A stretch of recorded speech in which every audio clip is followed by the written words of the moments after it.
किसान साथियों राम राम। आशा और उम्मीद करता हूं कि आप सब ठीक ठाक होंगे। साथियों, आज मैं चर्चा करने जा रहा हूं सोयाबीन की बिजाई के अंदर यूरिया का प्रयोग करना चाहिए या नहीं करना चाहिए। संपूर्ण जानकारी आपको देने का काम करूंगा। ये क्यों करना चाहिए, कितना काम करता है, कितना फायदा करता है। मैं आपकी जानकारी के लिए बता दूं कि सोयाबीन की बिजाई वाले किसानों को खाद कौन सी डालनी चाहिए, किस टाइम डालनी चाहिए, एक दो वीडियो हमारे चैनल के ऊपर पहले भी अपलोड कर दिए गए हैं। परंतु विशेषकर काफ़ी किसानों के जो प्रश्न आ रहे हैं कि यूरिया का इस्तेमाल सोयाबीन में करने से फ़ायदा होता है या नुकसान होता है, ये बात मैं आपको बताने जा रहा हूँ। तो ये क्यों बताने जा रहा हूँ कि सोयाबीन की बिजाई करने वाले किसान सोयाबीन के खेतों में बहुत ही कम खादों का प्रयोग करते हैं, जिसके कारण ज़मीन में पोषक तत्वों की कमी आती है और उनका उत्पादन बहुत घटता हुआ दिखाई देता है। साथियों, ये सबसे बड़ी भूल किसान की होती है कि वो ज़मीन में पोषक तत्व नहीं दे करके फसल कमज़ोर करने का काम करता है। मैं एक एक जानकारी आपको दे रहा हूँ। काफ़ी फसलों के बारे में, जितनी भी फसल हम बुआई करते हैं, हर फसल के बारे में हमारे वीडियो लगातार आ रहे हैं। मैं उम्मीद करूँगा कि आप इसी तरह हमारे वीडियो सुन करके अपने खेतों में काम करेंगे।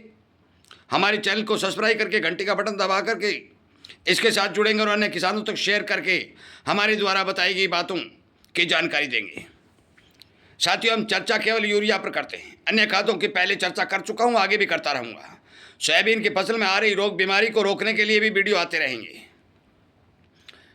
जब आप सोयाबीन की बिजाई करते हो, हम एक बात पहले कह चुके हैं कि आपको कार्बाइडजम 50% से बीज को उपचारित करके ही बुआई करना चाहिए। बिना उपचारित बीज का खेत में किसी भी तरह का इस्तेमाल आपके लिए घाटे का सौदा हो सकता है। इसलिए कार्बाइडजम 50% से उपचारित करें, बीज बोएं। बुआई के समय जब खेतों में नमी बनती है या फिर आप पहला पानी देते हो, उस समय आपको यूरिया का प्रयोग जरूर अवश्य करना है। आप कहोगे क्यों करना है? ये इसलिए करना है कि सोयाबीन की जड़ों में गांठें होती हैं, वो नाइट्रोजन बनाने का काम करती हैं, परंतु छोटे पौधों की गांठें शुरुआती तौर पर विकसित नहीं होती और खेतों के अंदर अक्सर नाइट्रोजन की कमी देखी जाती है। और जब नाइट्रोजन की कमी पौधों को महसूस होती है तो वो फुटाव नहीं लेते हैं, बढ़वार नहीं लेते हैं, कमज़ोर रहते हैं। इसलिए सबसे पहले तो मैं आपको आगाह कर देता हूँ कि 1 बैग प्रति हेक्टेयर के हिसाब से सोयाबीन के खेत में यूरिया का इस्तेमाल बिजाई के समय जरूर करें। गलती मत करें। कितना करें? 1 हेक्टेयर के अंदर 1 बैग यूरिया का इस्तेमाल बहुत ही जरूरी है साथियों। उसके बाद जब पौधे बड़े होने लग जाएंगे, पौधों की जड़ों में जो गांठें बनती है वो नाइट्रोजन बनाने लग जाएगी, पौधों की नाइट्रोजन की पूर्ति होने लग जाएगी, तो आपको उस समय किसी प्रकार की यूरिया की आवश्यकता नहीं पड़ेगी। परंतु धीरे धीरे जब फसल बड़ी हो जाएगी, फाल उठा लेगी, फलियाँ लगनी शुरू हो जाएंगी, उस समय आपके पौधों में जो गांठें बनी हैं वो पुरानी पड़ जाएंगी। जितनी ज़रूरत पौधे को नाइट्रोजन की होती है उतनी नाइट्रोजन वो नहीं बना पाएंगी और फिर उस फाल के समय में सोयाबीन के पौधों को अच्छी और भारी मात्रा में नाइट्रोजन की आवश्यकता पड़ेगी।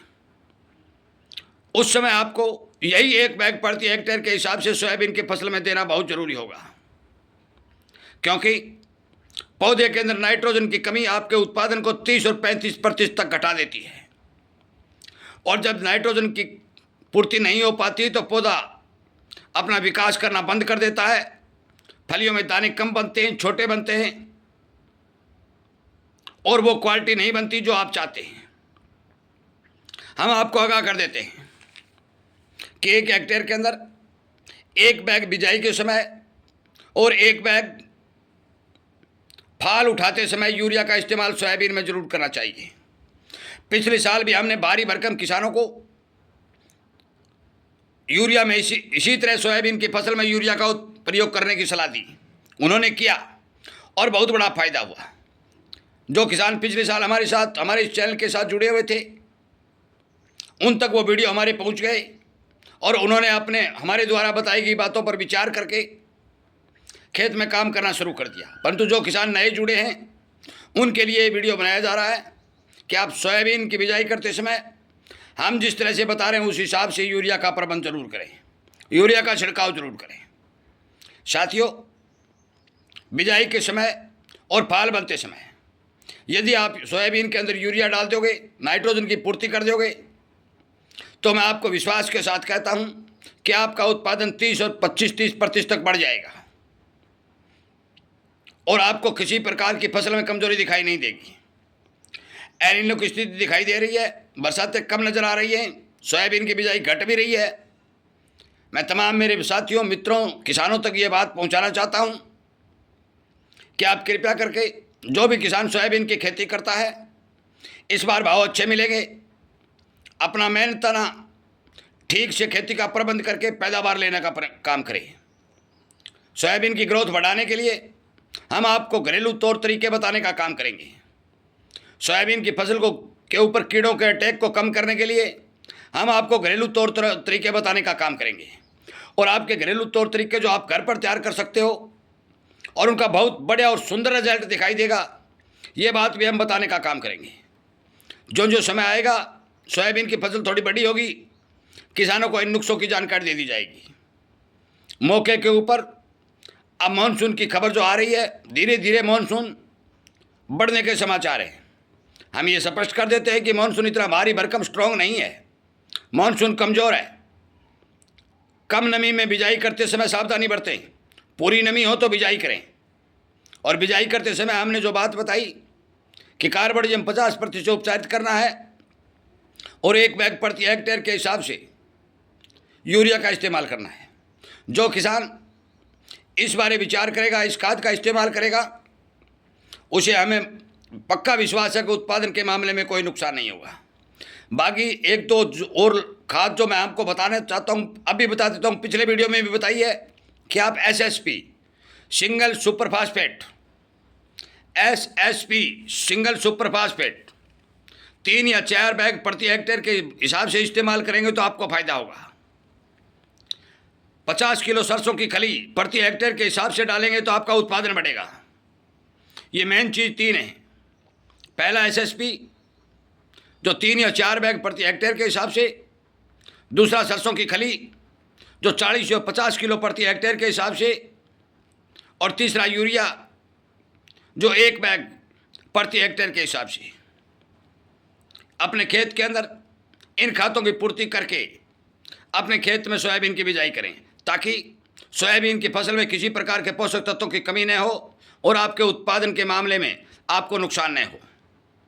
आखिर में फिर कह देता हूँ, कार्बोडिजम 50% से बीज को उपचार करे बिना बिजाई मत करिए। पानी नहीं लगाना है, सूखा पाउडर बीज के ऊपर लगाना है, बीज सफ़ेद हो जाएगा और उसकी बिजाई करनी है।